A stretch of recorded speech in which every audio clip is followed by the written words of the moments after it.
বাদাম বুট এগুলি বিক্রি করি। এগুলি বিক্রি করে মনে করেন যে জীবিকা নির্ভরশীল করি। আরও অনেক অনেক বিষয় নিয়ে ভাবি, যেমন মনে করেন যে সাধারণ আমাদের মতো গরিব মানুষের ছেলেমেয়েরা সন্তানেরা এরা খুব মেধাবী।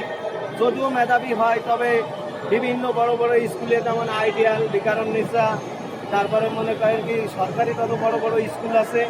এইসব স্কুলে আমাদের মতো মানুষের অর্থ নয়, আর্থিকভাবে আমরা বাচ্চাদের পড়াইতে পারি না, কিন্তু আমাদের বাচ্চাদেরও মেধা আছে। এখানে বড় বড় প্রশাসনিক কর্মকর্তা আছে, বড় বড় মেধাবীরা আছে, মানে ওনাদের টাকা পয়সা আছে। ওনারা টাকা পয়সা দিয়ে বাচ্চাদের যদি মেধা নাও থাকে ওদের মেধা তৈরি হয়ে যায়। কিন্তু আমাদের বাচ্চাদের মেধা আছে, সব কিছু আছে। দেখা যাচ্ছে যে আমার বাচ্চা এবার ক্লাস 1-এ পরীক্ষা দিছে। আমার বাচ্চা বলতেছে, বাবা ক্লাসের ভিতরে আমার থেকে ভালো কেউ পারে না, শুধু হেডমাস্টারের বারবিটা পারে, কিন্তু তারপরেও আমার রোল নাম্বার 11 দেয়। কেন?